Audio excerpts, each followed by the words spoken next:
Okay, so in this week's lesson, we're going to continue with this little mini series that I started several weeks ago on playing the blues out of the CAGED system, finding shapes from the CAGED system and playing a 1-4-5 with our different starting points from the CAGED system. I started with the C shape several weeks ago, a month or two ago, and that lesson ended up being very popular. In fact, I'll put a link to that up on the screen if you want to check it out. And it became so popular, I thought, well, I'll do another shape that's sort of non-conventional. So I went to the D shape. That was popular as well. So in this video, we're going to go through the G shape, and we're going to look at starting your blues with the G shape, and then playing a 1-4-5 in the same position. So we're going to be between the 4th fret and the 7th fret as we do this, and we're going to be playing our 1, 4, and our 5 chord all in that same area. And we're also going to be playing our minor and major pentatonic scale, connecting it all. I'll show you how you can improvise, how you can jam, how you can create music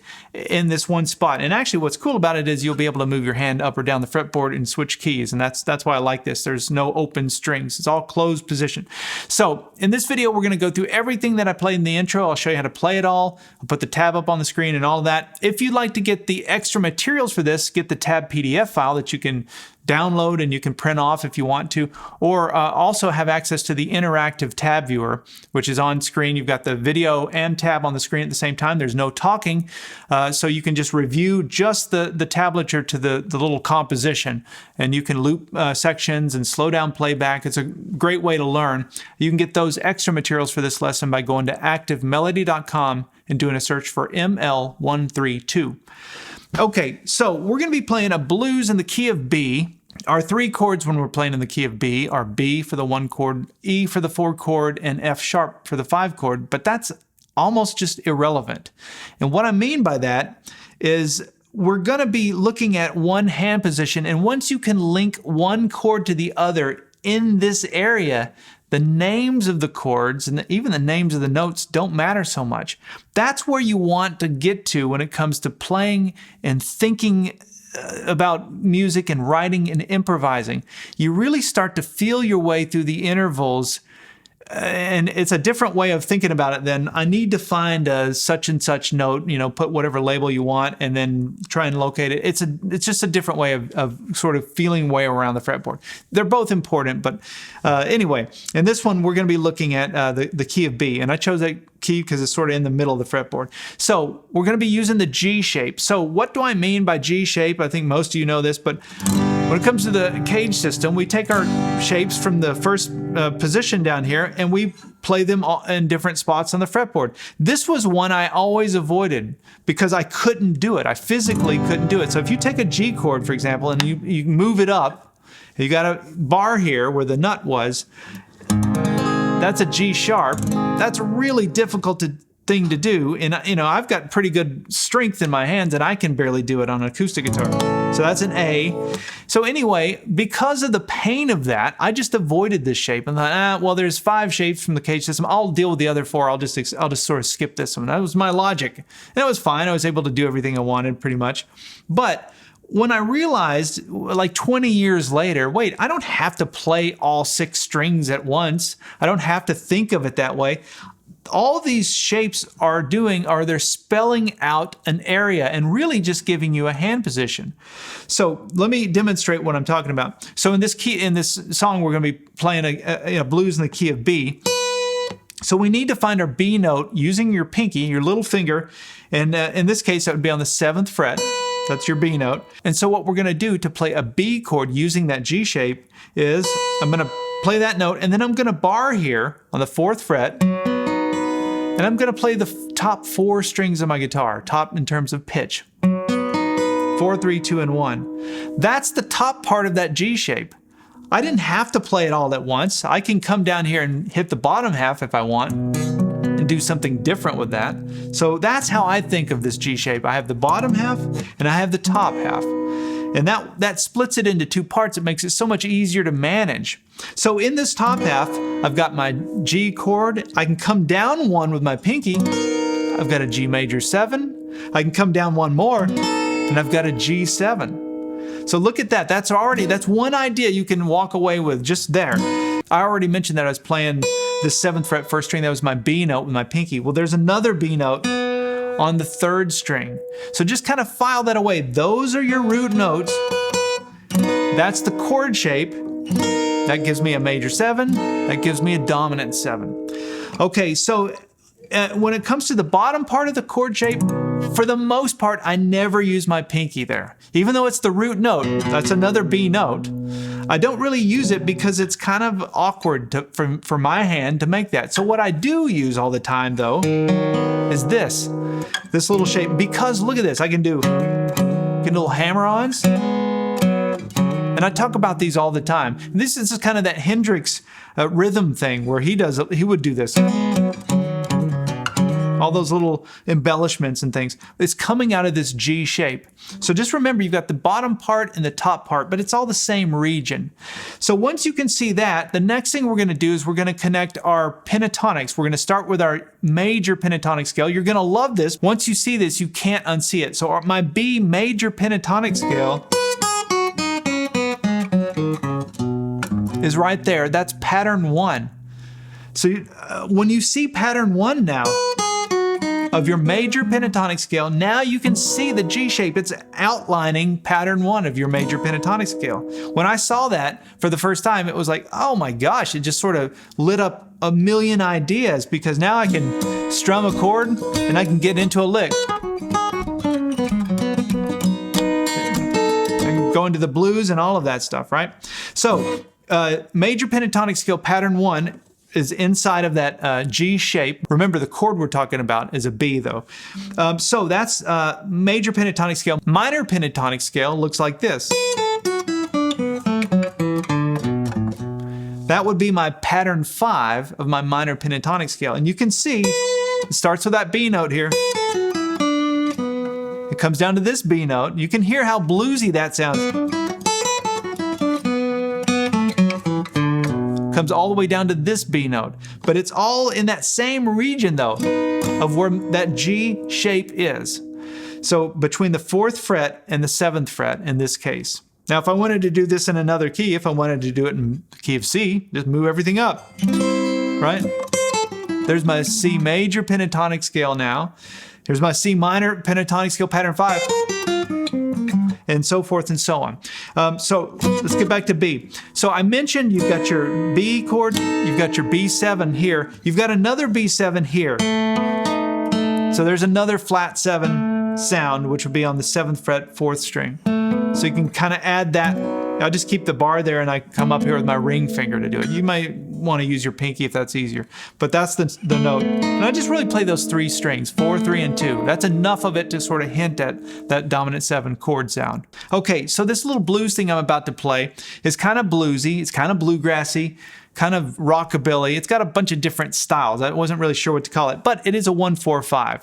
So now I'm going to play this kind of quick. So this is going to be a great exercise in alternate picking and synchronization between your 2 hands. But if you can't do this, or if you don't want to play it like this, play it like this. Slow it down.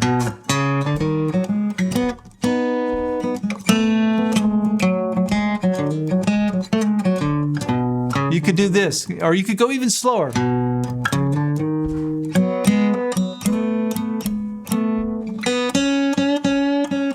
So you can make what you want out of it. I'm just mentioning that. So like if you don't like this style, just make it your own. But what I'm going to start off with is that classic G run that goes 1, 2, 3, 4. So the first note I'm going to play is my B note here on the 7th fret, 6th string with my pinky. And I have to get my hand in this position where my index finger lines up over the 4th fret, my middle finger over the 5th, ring finger over the 6th, and pinky over the 7th. It makes everything work if you can just line your hand up. And once you start to see this stuff, you'll realize all this CAGED system, these shapes are really just hand positions. It's putting your hand in the right spot. So that's the first thing to do. And all I'm really doing here is walking up the B major pentatonic scale, but I've thrown in some chromatic notes. So the B major pentatonic is like that. What I'm playing is that little chromatic note there on the 5th fret, 5th string. So that's your first thing to play. And notice the hammer on between the 5th fret and the 6th fret on the 5th string. And then we're going to come up to the 4th string and play 4, 6, 4. So when you put that together, and then I'm going to hit strings 2 and 3 on the 4th fret. And you can see that these are just notes out of that B major pentatonic scale pattern 1. And this lick, by the way, is what I call a G run. I'm going to just put a lesson up on the screen if you want more information on the G run. I did a whole lesson on that and talked about how you can use that in different spots. So anyway, if you're interested in this lick and wanting to know more about it, you can do a deeper dive on it by checking that lesson out. Okay, I hit that twice. So you can think of that as your call, and then the response to that goes 1, 2, 3, 4.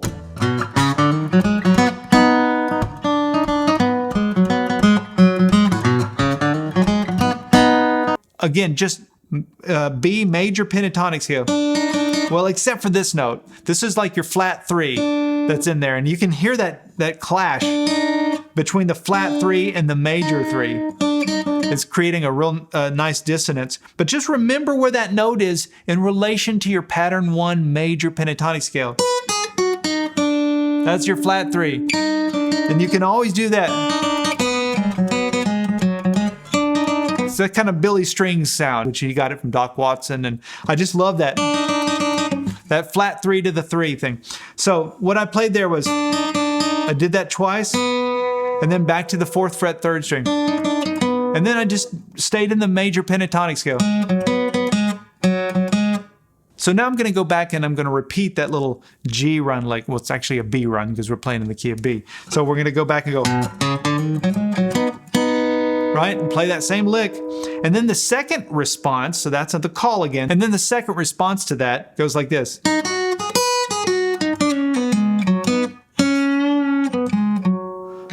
And then we go to the 4 chord.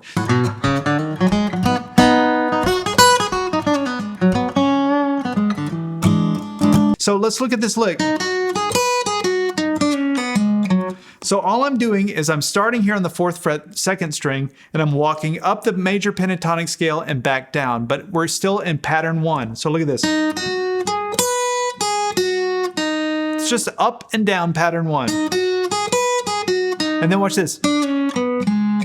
That is hitting that flat 3 again, sliding in to the 6th fret, down to the 4th fret, all on the 3rd string there. And then we're going to go down to the 4th string and play 6, 4. So all together, let's put that lick together. We have, and then I landed on that B note there on the 4th fret 3rd string. And then there's a little bend and release there, 6th fret 3rd string, down to the 4th fret. So I did that bend and release down to the 4th fret 3rd string, and then 6th fret 4th string. And then the next note was actually incorrect, but it's just a timing thing. I just hit the open D string so that I could take my hand off the fretboard and get to the 4 chord, which is my E7. So it goes like this.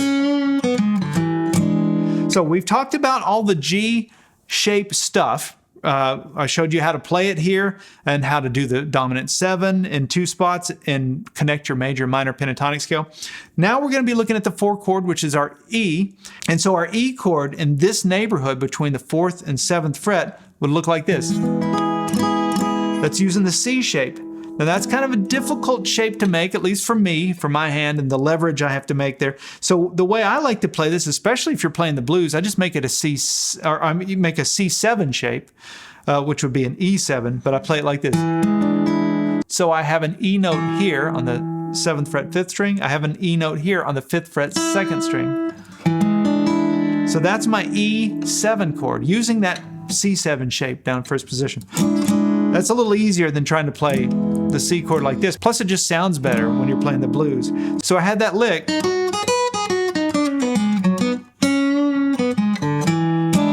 And then into that E7 for my 4 chord.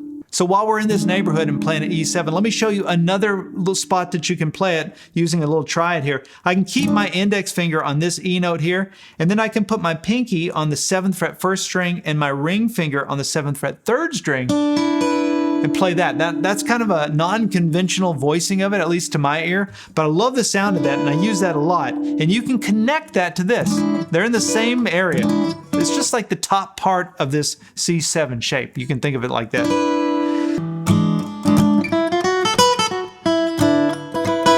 So what I ended up playing to get to that was a lick that sounds like this.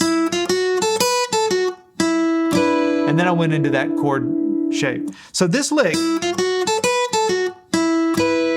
is, it starts here on the 5th fret, 2nd string, and it walks up chromatically to the 7th fret. And then we go to the 1st string and play 5, 7, and then we walk it back down. 5, 7, down to the 5th fret, and then go ahead and make that, that E7 triad. Now, where are these notes coming from? They're coming out of that B minor pentatonic scale. Remember I showed you we were playing the B major pentatonic scale, pattern 1. In that same area here, my B minor pentatonic scale, pattern 5. Let's just look at strings 1 and 2. So when I played this lick, it's just the B minor pentatonic scale, but with a chromatic note. Now I could have added another chromatic note on the 1st string. I could have went, but the timing wouldn't work out. So you can always throw in those chromatic notes. Never forget that. If you've got 2 notes and you've got a note between them, you can play that note between them every time. You just don't want to land on it. Use it as a passing tone. So now the song would go back to the 1 chord, which is my B, using that G shape. And so what I ended up playing was that, and I was just hitting the flat 7. Remember I showed you could play your B chord, and then you could walk that note down to here, 5th fret, 1st string. I was just playing that note, which sounds like a flat 7. Even though there's no band behind it, you can hear that flat 7. So then I came down to the 4th fret, 1st string. So I played it like this a bunch of times. I'll put the tab up, you can count them out. You don't have to be literal with this stuff. I'm just really wanting to emphasize that note. And then I just walked it down like this, down to the 5th fret, 2nd string, and then watch this. Now this lick is taking advantage of the chromatic notes. I'm just thinking about my B major pentatonic scale, pattern 1. So all I did was I connected the 4th fret, 2nd string to the 7th fret, 2nd string. Just walked it up chromatically. And then slid in to that note again, that 4th fret, 2nd string. And then down to this B note here. Isn't that a cool idea? So think about that with your pentatonic, especially with your major pentatonic here. You've got this skip here of 2 frets on the 1st string. You've got the skip of 2 frets on the 2nd string. You can chromaticize either of those. And you can get all kinds of little kind of jazzy little ideas that you can work into your blues when you do that.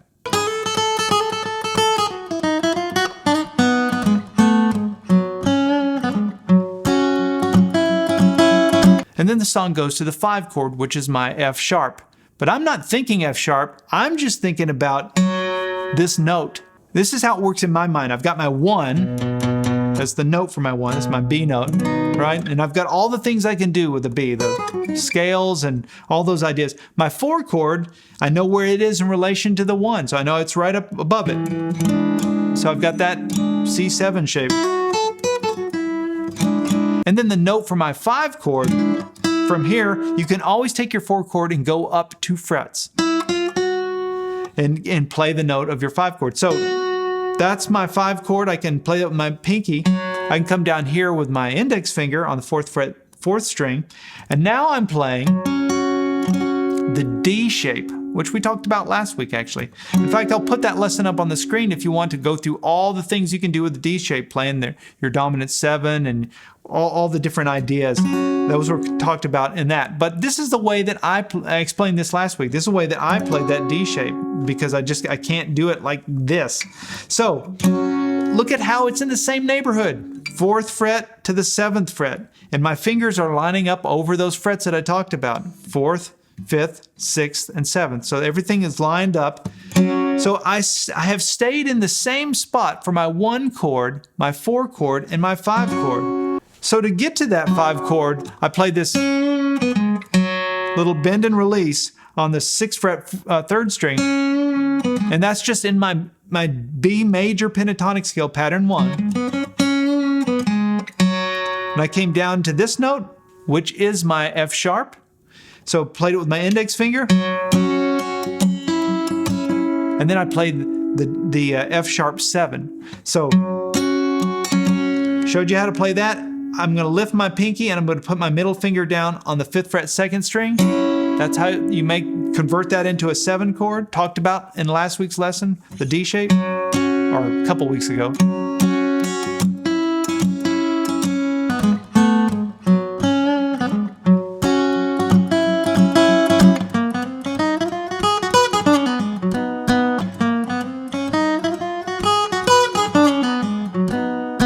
Okay, so after that F sharp 7, right here, then I played this leg. Look at this. So this is another chromatic move. I'm starting on the 3rd fret 3rd string, and I'm going to play 3, 4, 5, 6, each finger. Now this, I did step out of the bounds here just for this one note. So I went past the 4th fret for this one note. But we have 3, 4, 5, 6, and then we're going to jump up to the 2nd string and play 4, 5, 6, 7. So what is this? That's the next thing we're playing, but what is it? So I had to think about this. I kind of knew what to do with my fingers, but I had to think about to articulate. This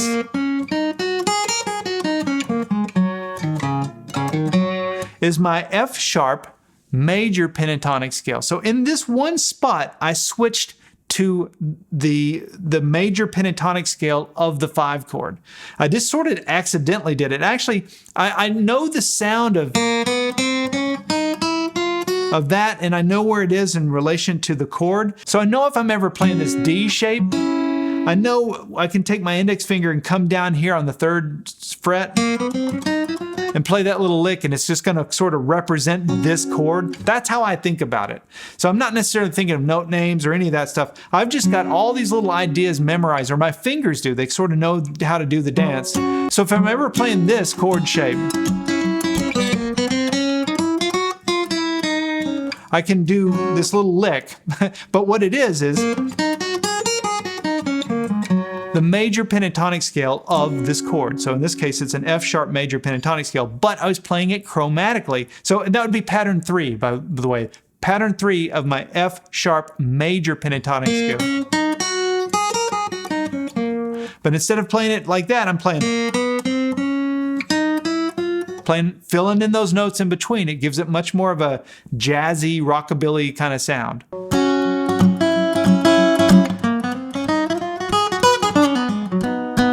So then check this out. So that's how we're going to get back to the 1 chord from the 5 chord. So we've already got that, right, for the E. And then watch this. When I'm doing this, I'm back to pattern 1 of my B major pentatonic scale. So which is between the 4th fret and the 7th fret. So it's 4th fret 1st string. I come down to the 7th fret 2nd string, 7th fret 1st string, back to the 4th fret 1st string. So we have, and then I'm going to come down to that flat 3. So that would be the 7th fret 3rd string, and do a quick slide from the flat 3 down to my 6th fret 3rd string, and then down to the 4th fret, and then 6 and 4 on the 4th string. So just practice that one little phrase there. Just kind of loop that.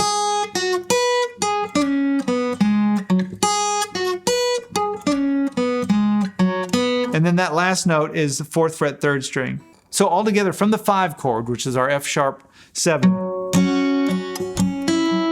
Here's the chromatic thing. Now watch this. You can hear that it switched from that F sharp major pentatonic sound, right, with the chromatic note, to right back to home base. It went right back to root, which is my B. It just went from that pattern 3 of my major pentatonic scale of F sharp to my pattern 1 of my B in that spot, B major pentatonic scale.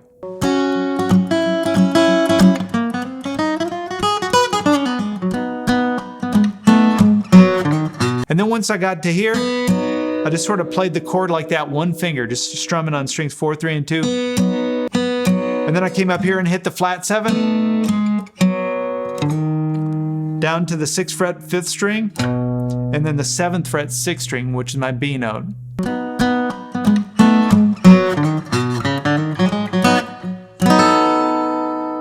And I concluded with that G run again. And of course, in this case, it's a B run. It's what we started with. And then threw in the B7, using that little shape there that we talked about, right? So, and that is a blues that's played 1-4-5, and it's really based out of the G shape. And I bet this will have given a lot of you ideas. This gave me ideas as I was pulling it together. I was seeing things that I haven't before. And a lot of what happens with this stuff is you'll know things in silos. That's how we learn a lot of times. That's how actually we always learn. We learn like one chunk of information, then we'll learn something else. But these are two separate things. But to me, when I can start to see how one chord shape flows to the other and how they all live, they're all overlapping each other. When I can see that and make connections, it helps me when I'm improvising. My fingers kind of know where to quickly pivot to get to different sounds and things. I have the sounds in my head a lot of times, but my fingers aren't sure, because they've got sort of fragmented chunks of information. So if you can't do the alternate picking thing, if this was too difficult for you to keep up with, just try. Take any of these little parts and make the blues out of it.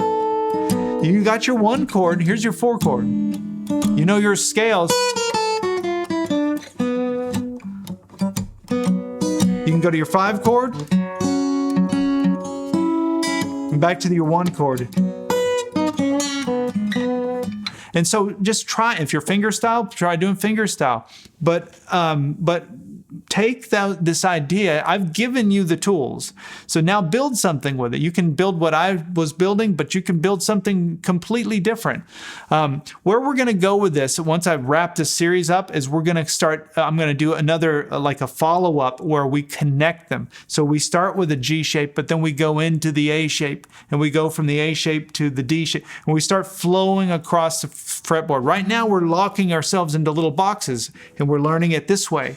But where you want to get is to be able to unlock this thing and think this way or this way. It gives you like endless possibilities, and your fingers will start to know kind of how to do the dance once you can train them. Anyway, that's all stuff to come. I hope you've enjoyed this. Leave a comment and let me know if you like this, if you've had any breakthroughs, if you're confused by anything. I always love reading them. I read through all of them.